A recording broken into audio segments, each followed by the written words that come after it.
Olá, povo de Deus, Deus abençoe, a paz de nosso Senhor Jesus Cristo e salve Maria, que gerou no vosso coração o Cristo.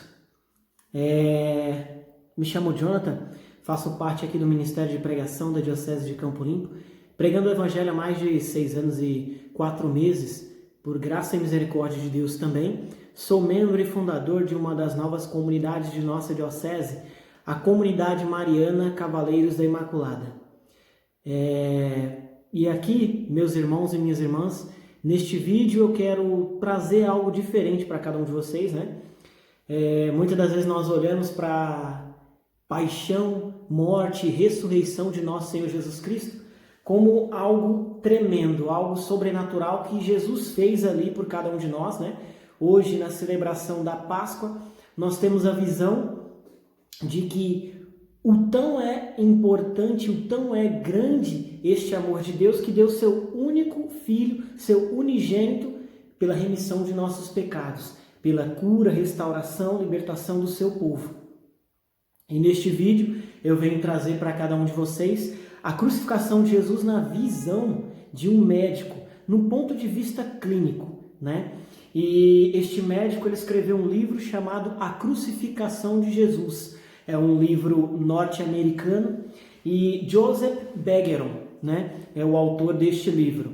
E ele vai nos detalhar alguns pontos, né, sobre a questão da crucificação de Jesus, da paixão de Jesus, e vai nos mostrar o quanto foi importante e o quanto foi tremendo e sobrenatural este sacrifício que nosso Senhor Jesus Cristo fez por cada um de nós. No primeiro ponto do livro, né, ele vai nos exemplificar, dizendo que os romanos já usavam este método, o método de crucificação que nós temos, né, que nós vemos através do crucifixo.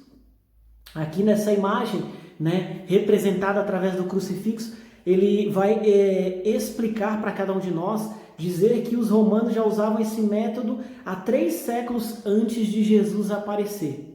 Então, 3 séculos antes, eles já utilizavam este método de sacrifício, né, da morte dessas pessoas, como essa forma simples. Mas, com o passar do tempo, então, isso foi sendo aperfeiçoado. Joseph Bergeron, ele vai dizer que a morte de Jesus foi uma morte inimaginável, uma forma incompreensível que o ser humano não tem ideia de como aquilo que foi feito, né, com Jesus, a forma que ele foi massacrado, né, digamos assim, foi a pior forma de morte imaginável, diz ele. Ele diz também que Jesus foi sufocado enquanto estava pregado na cruz. Numa reportagem à CBN News, ele vai dizer que Jesus ali naquele momento em que ele conversava com João, o apóstolo, e com os ladrões também, que foram crucificados por ele, é o exemplo que ele vai nos dar, né? Ele diz que naquele momento em que está ali no último suspiro, né? Quando uma alma, um homem está ali sendo massacrado a ponto de chegar à sua morte, tal é a agonia que nós, né, como seres humanos, passamos diante disso, que neste momento você não quer dialogar com ninguém, você não quer conversar com ninguém, porque você está sendo ali sufocado, você sente uma pressão imensa, né? E aí neste momento o que acontece você não tem o desejo de se comunicar com ninguém. E Jesus, né, por este amor que o Pai colocava em seu coração, ele até conseguiu bater papo, né, no seu último suspiro, né, ali com cada uma dessas pessoas que estavam ao seu lado. Este já é um ponto que nós devemos observar da paixão de nosso Senhor Jesus Cristo, né? Durante o momento de crucificação. E mesmo sendo uma morte torturante, né? Os romanos asseguravam que os crucificados eles não tinham uma morte rápida. Então, Joseph Bergeron, ele vai nos exemplificar dizendo que a questão da morte de uma forma de crucificação, ela demora em torno de 10 dias a mais ou menos uma semana. Então ali o crucificado, né, ele está preso e ali ele vai sofrendo até morrer, até chegar ao seu dia da morte. Bergson também diz, né, que quando você está sufocado, não se dura tanto tempo. A crucificação foi uma morte lenta e torturante. É uma morte lenta e torturante para qualquer pessoa que seja. Então ele vai dizendo que no ponto clínico, no ponto médico, no tempo de Jesus, tudo aquilo que ele estava sofrendo, não haveria tratamento.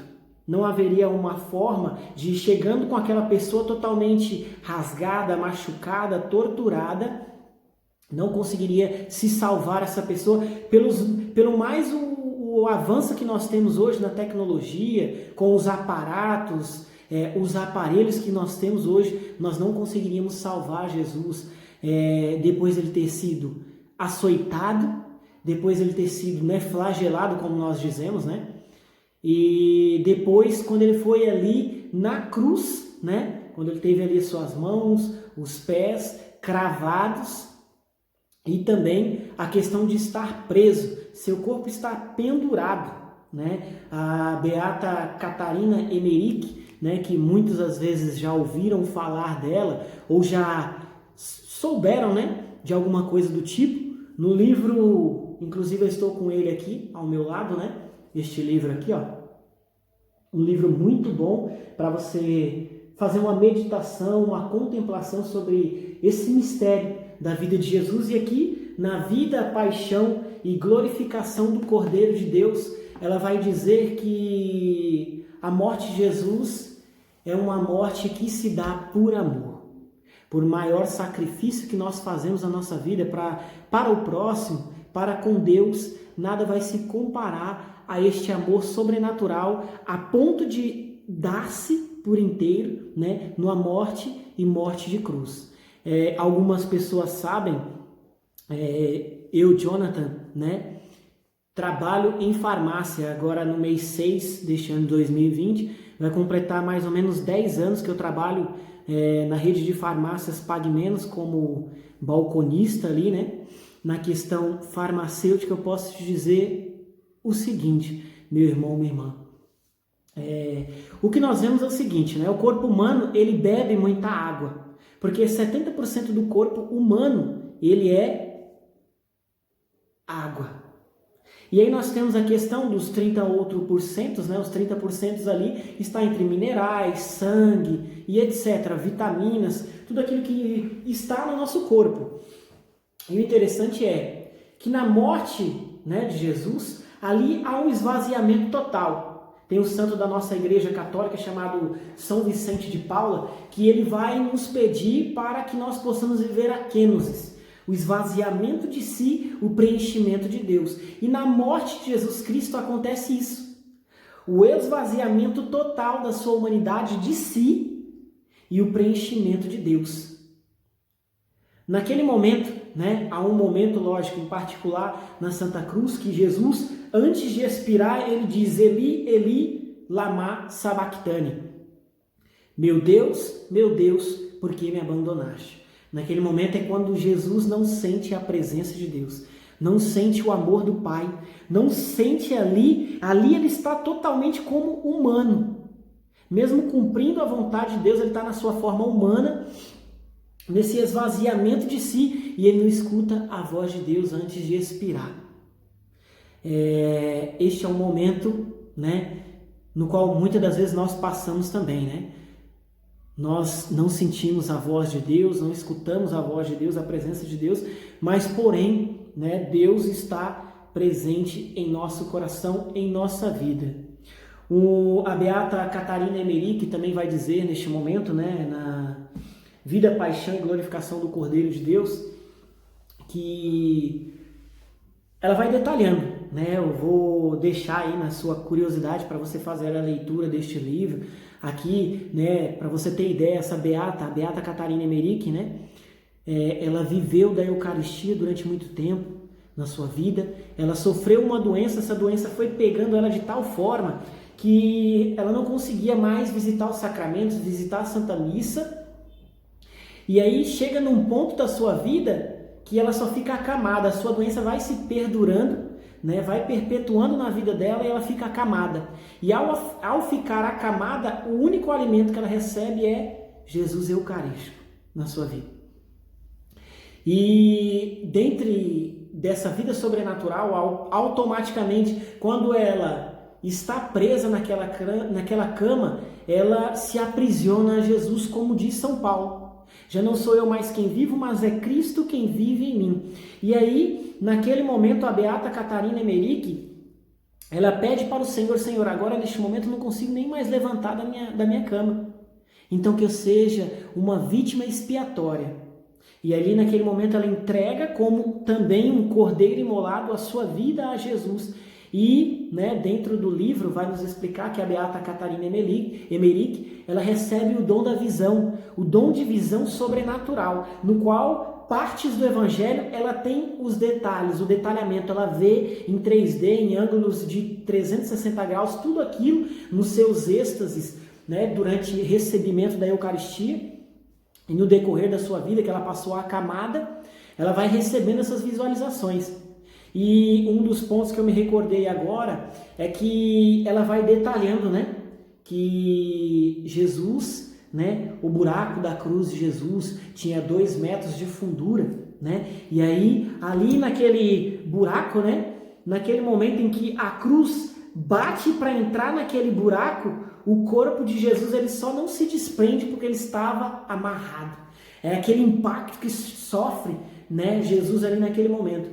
E ela vai detalhando, os centímetros, cada polegada, os centímetros dos pregos que foram cravados na cruz de Nosso Senhor. Ela diz o tamanho de cada espinho, que ali Jesus recebe a coroa de espinhos para a cura dos nossos pensamentos, para a cura da nossa mente, a cura total da nossa cabeça em si. E ali naquele momento, ela vai explicando também detalhadamente. Eu vou deixar para você fazer a leitura deste livro, um livro muito bom, uma riqueza muito importante para cada um de nós, E aí esse médico, o Dr. Bergeron, ele vai nos mostrando através do flagelo de Jesus, ele narra como surras violentas, Os romanos não gostavam dos judeus, para começar. Ele foi surrado violentamente. E nomear-se rei dos judeus aumentou a raiva e piorou ainda mais a sua surra. Porque os romanos já não aturavam os judeus, eles se odiavam, Os romanos não aceitavam de forma nenhuma os judeus. E todos os crucificados, eles tinham suas pernas quebradas, É por isso que ali no momento da Santa Cruz, que Jesus está ali, eles dão uma paulada e quebra, ali as pernas de todos esses crucificados, É um martírio fantástico, sobrenatural que Jesus sofre por cada um de nós. E naquele momento ali, aquele corpo que está ali já crucificado, ele é torcido e é preso seus pés retos, Então é como se ali o corpo de Jesus preso na Santa Cruz, ele é virado de lado, então ele já fica torcido. Aqui toda a sua envoltura das costas, suas costelas estão sendo comprimidas, mesmo preso, e ali naquele momento eles viram a sua perna um pouco e ali eles batem ali os pregos, cravando os pés de Jesus na Santa Cruz. Então assim, já é mais esse detalhe que esse médico vai passar para cada um de nós, A torção ali que Jesus sofre, ele está sendo comprimido a todo tempo ali, porque ele está torcido, preso à cruz, totalmente imobilizado, sem forças para nada.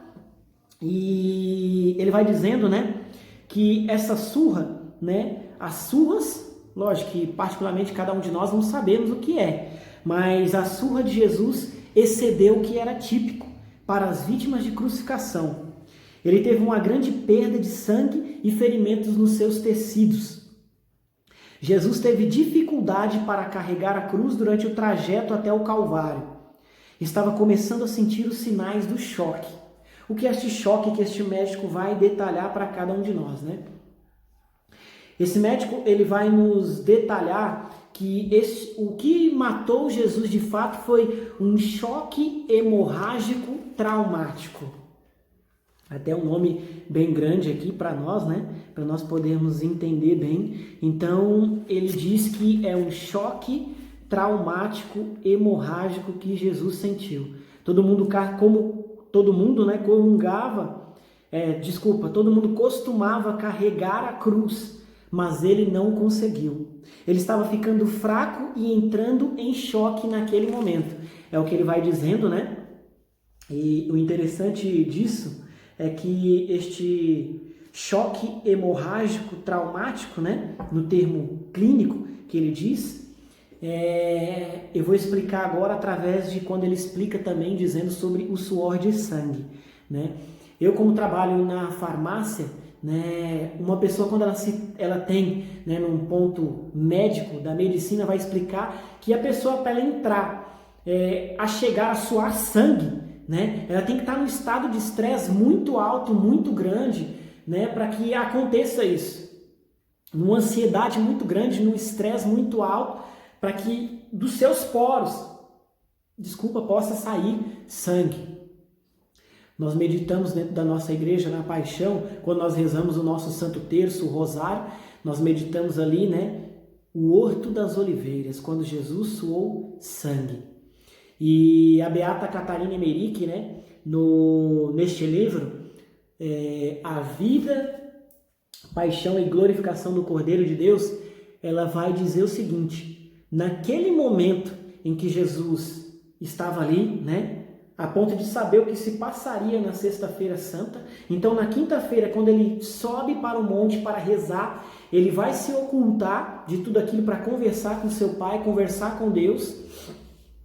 Ali naquele momento, a Beata Catarina Emmerich diz, Jesus ele entra no seu momento de oração, ele pedia para que alguém ficasse com ele para rezar. Depois que Jesus sai, ele até fala, né, para o discípulo, fala para o discípulo o seguinte: olha, vocês não conseguiram ficar 1 hora em vigilância, 1 hora aqui comigo, rezando?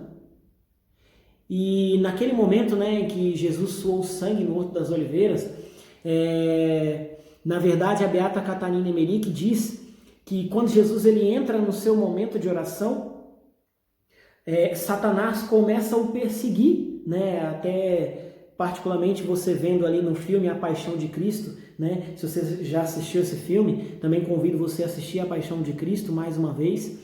E ali mostra, né, Satanás perturbando ele na sua consciência. Olha, você não é digno disso, de passar por tudo isso.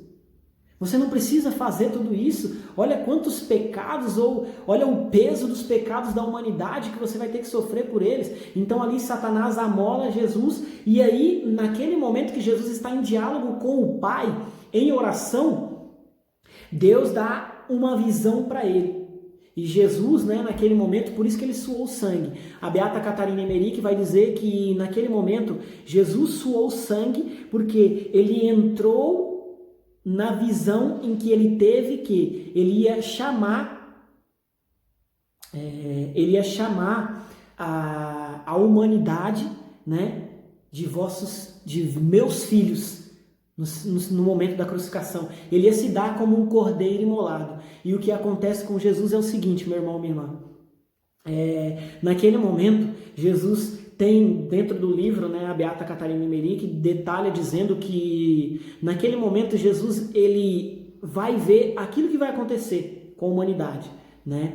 Então ele vê, primeira coisa que ele vê é o que acontece com as almas que vão para o inferno, a condenação dessas almas que vão ficar de uma forma perpetuando ali até a eternidade no inferno. Então Jesus vê as almas que caem no inferno, o que vai acontecer com eles. Jesus vê quais são os flagelos de cada alma que cai no purgatório.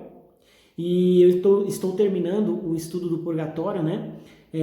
O manuscrito do purgatório de Monsenhor Ascânio Brandão. Já li também o Tratado do Inferno de Santa Francisca Romana. E já terminei de ler também, né, no qual depois eu vou apresentar um trabalho sobre um estudo e um ensinamento sobre o purgatório através, né, da vida dos santos da nossa igreja e dentro da nossa doutrina católica também, exemplificando tudo isso. E terminei de ler também, né, de Santa Catarina de Gênova, Santa Catarina de Gênova, o Tratado do Purgatório. E lá dentro do Tratado do Purgatório, ela vai nos mostrando. Por exemplo, se uma pessoa blasfema contra Deus, cobras horrendas, horripilantes vai entrar na garganta dessa pessoa, tal. Então, cada tipo de pecado que a pessoa comete, ela vai ter o seu flagelo lá no purgatório. No inferno é bem pior ainda, diz Santa Francisca Romana, detalhando nessas visões beatíficas de cada um, místicas, né, de cada uma delas.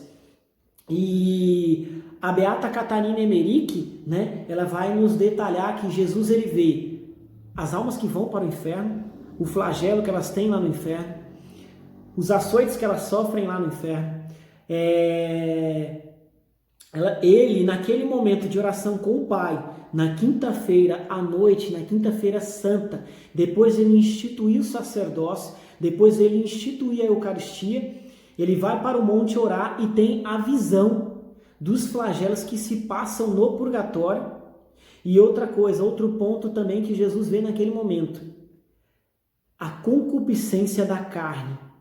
Jesus, ele vê naquele momento que ele vai se dar para a salvação das almas. Ele vai quebrar o contrato das trevas que tinha sobre a vida da humanidade. Mas ele vê que ali, ele se dando por inteiro, ele quebra este laço de pecado, né?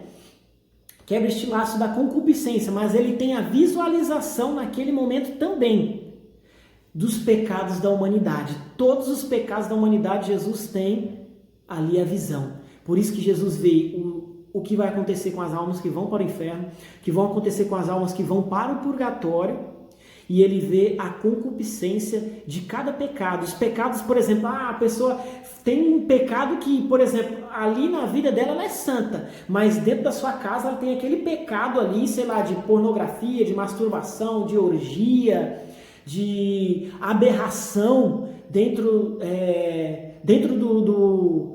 da sua casa, os pecados que você nem imagina.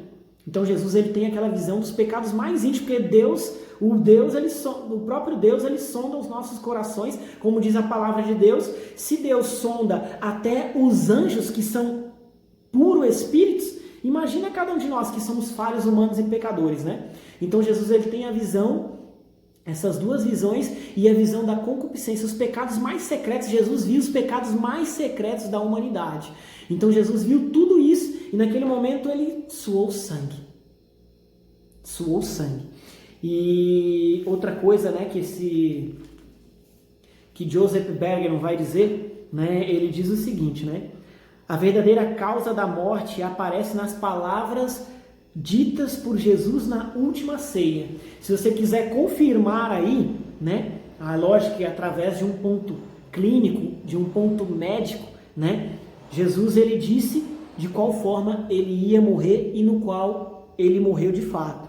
Mateus capítulo 26, versículo de número 28 diz o seguinte: Jesus disse: este é o meu sangue que é derramado por muitos para a remissão dos pecados. Este é o meu sangue que é derramado por muitos para a remissão dos pecados. Tá bom, isso não é um sufocamento, mas isso é sangrar até a morte, diz Joseph Bergeron no seu livro, né? E ele vai dizer que isso é o choque hemorrágico traumático. Já começou no momento em que ele se tem essa ansiedade, né? Diz ele no termo clínico que essas são as complicações do choque no Getsemane, a angústia que viria, né? Ou que ele teria mais adiante. Estudando a crucificação extensivamente durante 10 anos, ele tem a comprovação que poucas pessoas suaram sangue em suas vidas. E ele disse que houve poucos casos. Antes de ferimentos graves, ameaça de lesão, geralmente antes da execução acontece esse sufocamento, que foi ali naquele momento em que Jesus, ele quase não conseguia falar, conversou com o ladrão ao seu lado, dizendo ainda para ele: se você acreditar que realmente eu sou o Filho de Deus, ainda hoje estará comigo lá no céu. Outro ponto bonito também, né, que ele vai dizer, continuando, ele diz que a classificação, né, da morte de Jesus é tratado como obscena. Mas o obsceno é que provoca, né? Se você ver aí no seu dicionário, na sua casa, você vai ver que tem vários significados de obsceno. Mas o obsceno que ele tira e coloca neste livro dele, especificando e dizendo, né, que essa obscenação, né, que houve ali na morte de Jesus, na verdade é aquela que provoca indignação pela falta de moral. Não teve moralidade nenhuma com aquele prisioneiro, né? Eles bateram nele mais do que os outros, ultrapassaram os limites, né? Então, assim, para você ter ideia, meu irmão, minha irmã, ali foi uma morte totalmente traumática mesmo, diz ele, né? O choque foi tão traumático e sua morte foi mais rápida do que a média dos crucificados. É uma complicação muito séria, difícil de controlar, mesmo nos centros médicos de traumas, né? Nos centros de traumas, os mais modernos, na época de Jesus, rapidamente ele morreria, pois não haveria tratamento. E isso explica, né, o porquê a sua morte aconteceu em 6 horas ao invés de dias. O Filho de Deus morreu rapidamente, mas da forma mais terrível, diz ele. Isso me deixa maravilhado com o nível de sacrifício de Jesus.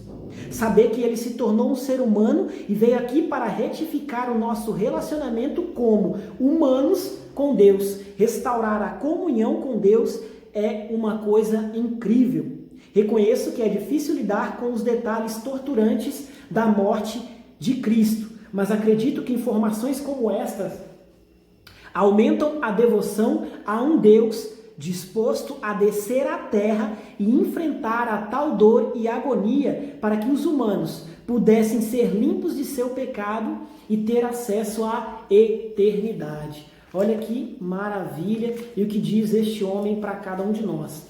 E quando eu estava fazendo, né, o estudo para este pequeno vídeo para cada um de vocês, trazendo aí esses pequenos detalhes, né, o que diz aí, né, a medicina, e diz esse médico no ponto clínico o que aconteceu de fato com Jesus, né, e ele vai nos mostrar o quão é grande este amor de Deus. E outra coisa que eu estava em oração e veio no meu coração também, né, que muitas das vezes nós, católicos, né, não conhecemos a vida dos santos e muitas das vezes em pregações, em retiros, em eventos, formações, eu explico para as pessoas, né, olha, nós temos em torno de 23 mil a 25 mil santos na nossa igreja católica. Homens que lutaram pela sua santidade e foram ali tornados santos. Isso eu estou dizendo, né? 23 a 25 mil santos dentro da nossa igreja católica e muitas das vezes nós não conhecemos nem o nosso santo de devoção, né? Neste momento, hoje, né, celebrando a Páscoa, a ressurreição de nosso Senhor Jesus Cristo, eu estava no momento de oração de ontem para hoje, veio no meu coração mais 2 detalhes que veio no meu coração, foi São Bernardo de Claraval. Ele entra no momento de oração, no momento de êxtase, conversando com Jesus, e ao conversar com Jesus, ele fala: Senhor, das chagas que o Senhor teve no seu corpo, o Senhor foi açoitado de forma terrível, ali o Senhor teve 5 chagas principais, as dos pés, das mãos e transpassado a lança do seu lado, né? E ali, naquele momento, Jesus responde para eles: olha, eu tenho as chagas dos pés, das mãos e do meu lado, mas eu tive uma chaga muito profunda que a humanidade desconhece. A chaga mais profunda de nosso Senhor Jesus Cristo, ele respondeu para São Bernardo de Claraval, dizendo que foi a chaga do ombro, porque ali eu carreguei os pecados da humanidade, foi uma chaga profundíssima, no qual eu carreguei, e os humanos não têm menção do peso que eu carreguei sobre aquela chaga profundíssima que teve no seu ombro. Ao carregar a cruz, Jesus carregava o peso de nossos pecados. Outro detalhe também que muitos de nós católicos não temos consciência é que um dia, em oração também, uma outra santa da nossa igreja, ela entrou em êxtase. Essa santa também conhecida pela igreja como Santa Gertrudes. E Santa Gertrudes, que era uma santa, né, do século XIII, na Alemanha, ela entrou em oração e pediu para o Senhor: Senhor, eu quero contemplar.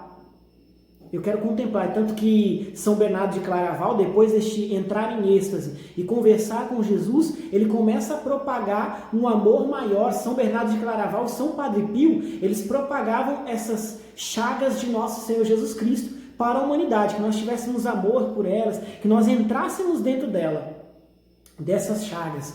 E Santa Gertrudes, ela entrou no momento de oração e ao conversar com Jesus, Jesus respondeu detalhadamente e deu o número exato das suas feridas. Foram 5.466 feridas no corpo de Jesus.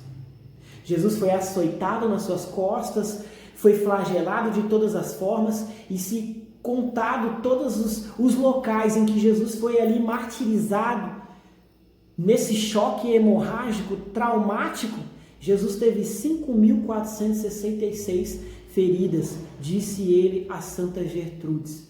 E eu quero dizer para você, meu irmão, minha irmã, que depois que Santa Gertrudes escutou isso, sabe o que ela fez? Ela tomou uma atitude. Ela começou a fazer 5.466 orações de louvor por cada ferida que Jesus sofreu pela humanidade, cada ferida que Jesus sofreu por cada um de nós. E muitas das vezes hoje, né, nós não usamos os nossos sacramentais. Nós estamos vivendo sim um momento de apostasia geral na igreja, as pessoas estão perdendo a sua fé. Nós tivemos aí a nossa Semana Santa, pessoas em torno de, se você, né, pelos prints de tela que foram compartilhados em status de WhatsApp, em Facebook, Instagram, eu visualizando, eu vi ali pessoas participando de lives de cantores com 2 milhões e meio, 2 milhões e 800 pessoas, 2 milhões e 700 pessoas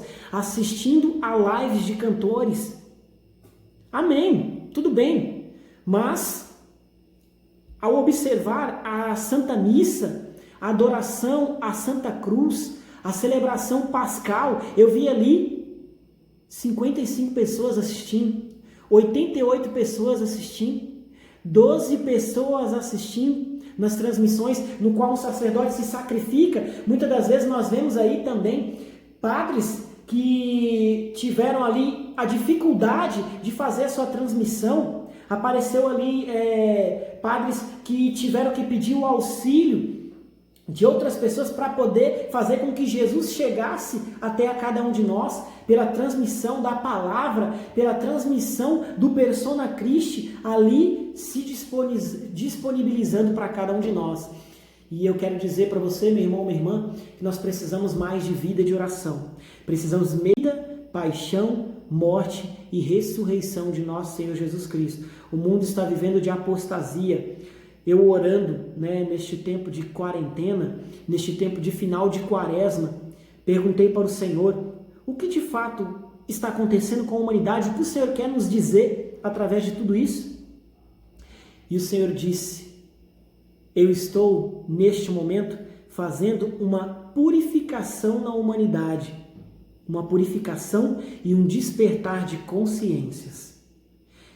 Então, o Senhor nos responde dessa forma, meu irmão, minha irmã, apresentando a sua morte, hoje celebrando a sua ressurreição, que de fato o Espírito do Senhor está sobre nós, está conosco. Nós temos o Espírito Santo e nós precisamos, de uma forma ou outra, ser mais ousados da nossa casa, das nossas redes sociais.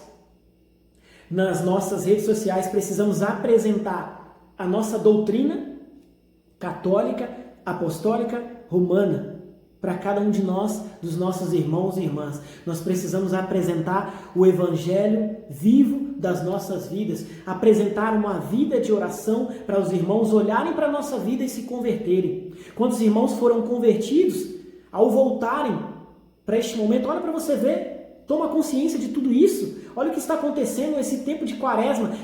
Eu estava compartilhando essas informações com meu pai, minha mãe, com a minha noiva, nós estávamos conversando ali no almoço em família, eu dizia, gente, olha para você ver, um pai que saía de manhã cedo, só chegava 10 da noite na sua casa, não via o seu filho, levava ele na escolinha e deixava ele lá.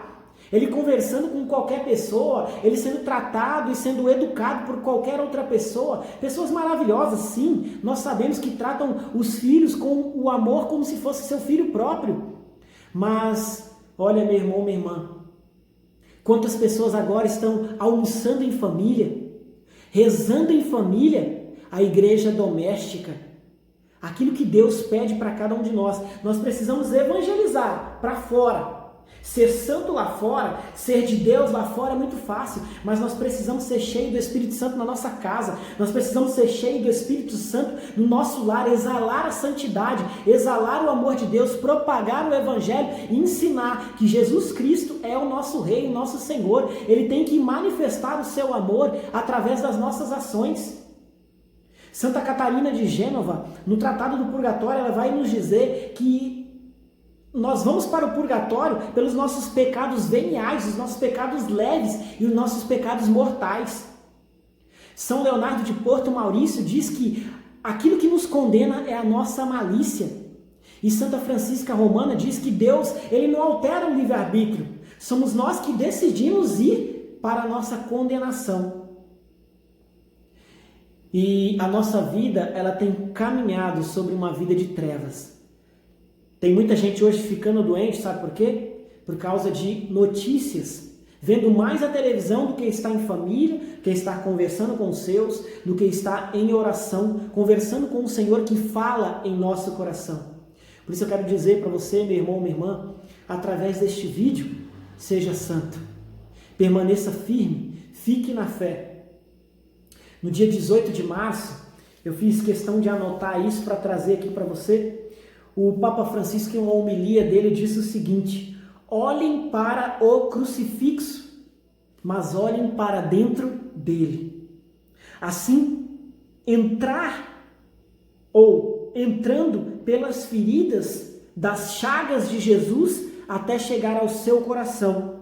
Lá conheceremos a grande sabedoria do mistério de Cristo, a grande sabedoria da cruz.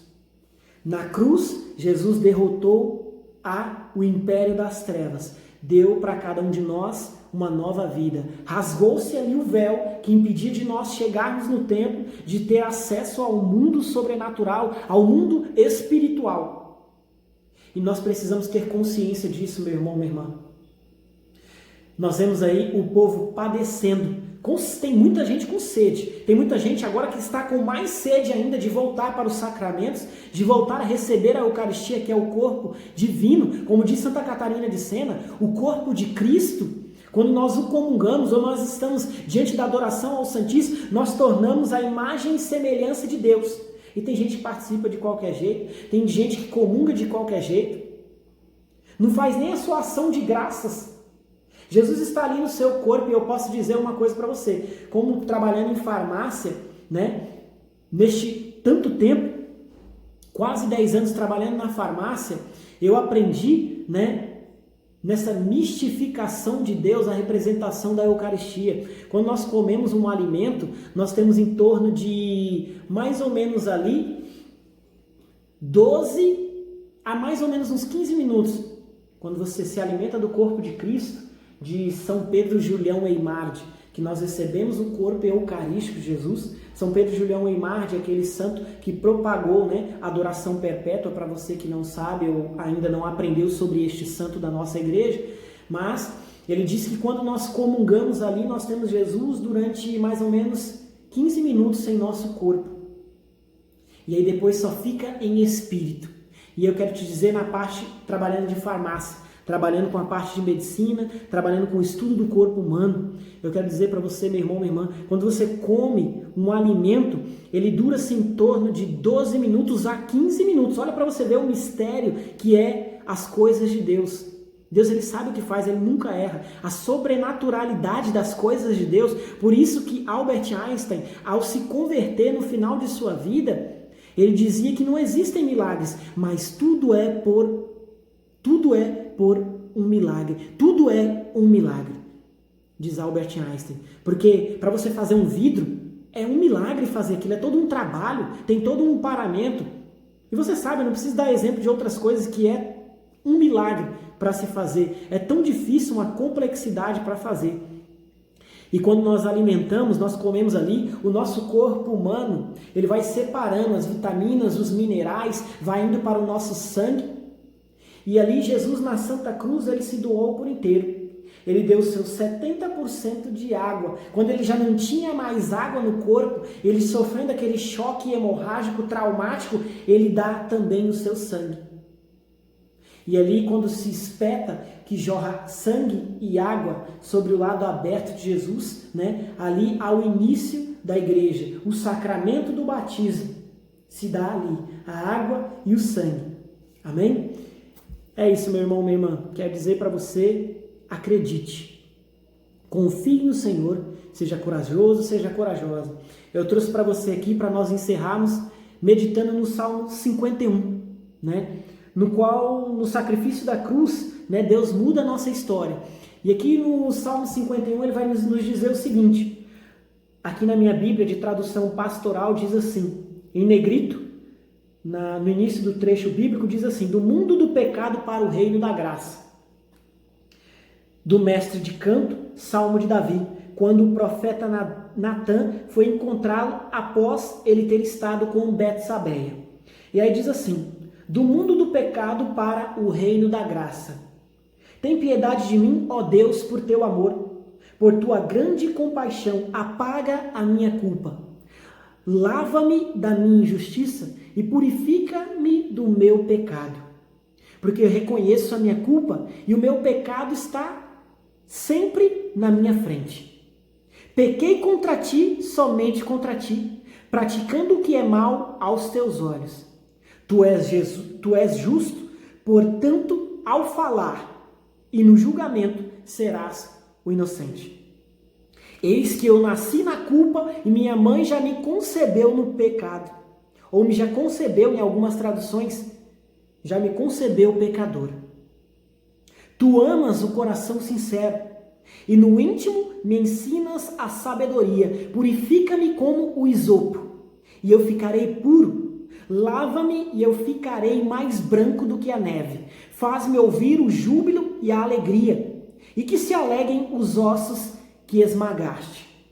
Esconde dos meus pecados a tua face, e apaga toda a minha culpa.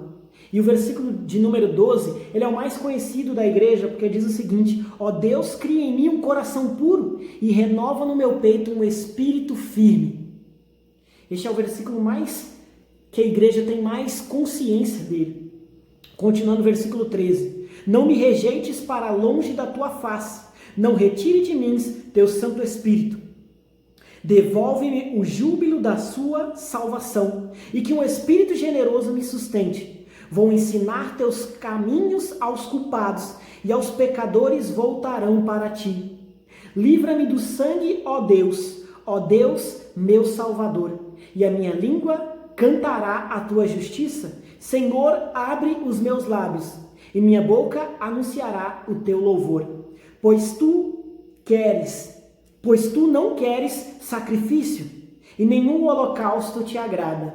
Meu sacrifício é um espírito contrito, um coração contrito e esmagado tu não o desprezas. É isso que Deus quer de nós, meu irmão, minha irmã.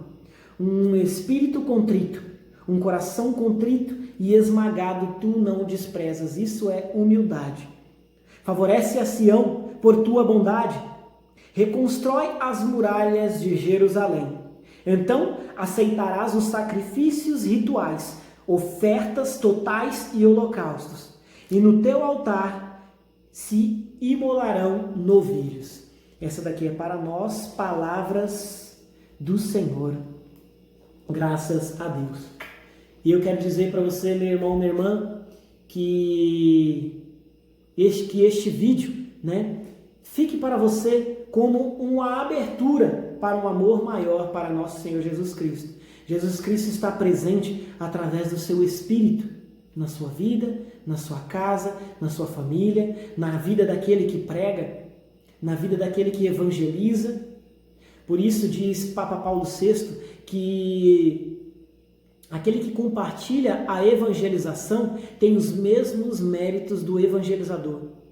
As mesmas graças que Deus derrama na minha vida ao evangelizar as pessoas, Deus vai dar também as mesmas graças quando você compartilha para o próximo. Aquilo que você aprendeu, aquilo que um dia ensinaram para você. Pois eu só te digo uma coisa. Com o mundo que nós temos hoje, vivendo em quarentena, muitas pessoas afastadas, né? Tivemos aí uma Semana Santa, no qual as pessoas preferiram tantas outras coisas, ao invés de sentar, de adorar, de fazer a sua oração, rezar com o Senhor, rezar em família, né? Não viveram de fato a Semana Santa como precisava ser vivida. Mas que a partir de hoje, a partir deste domingo da ressurreição, eu peço que o Espírito Santo possa alcançar o teu coração e assim você seja batizado no Espírito Santo por esta pregação. E como um profeta eu anuncio que a partir de hoje você ressuscita como um novo cristão. E muitas das vezes nós não sabemos também o significado da palavra cristão. O significado da palavra cristão é ser Jesus Cristo na vida do outro. Que você seja ressuscitado pela palavra de Deus, que você seja ressuscitado pelo Espírito Santo de Deus a ser um novo homem, a ser uma nova mulher. Que Deus te abençoe, a paz de nosso Senhor Jesus Cristo, o amor da Santíssima Virgem Maria e a comunhão de todos os santos, nossos intercessores lá no céu. Deus abençoe, um grande abraço e até o próximo vídeo. Salve Maria!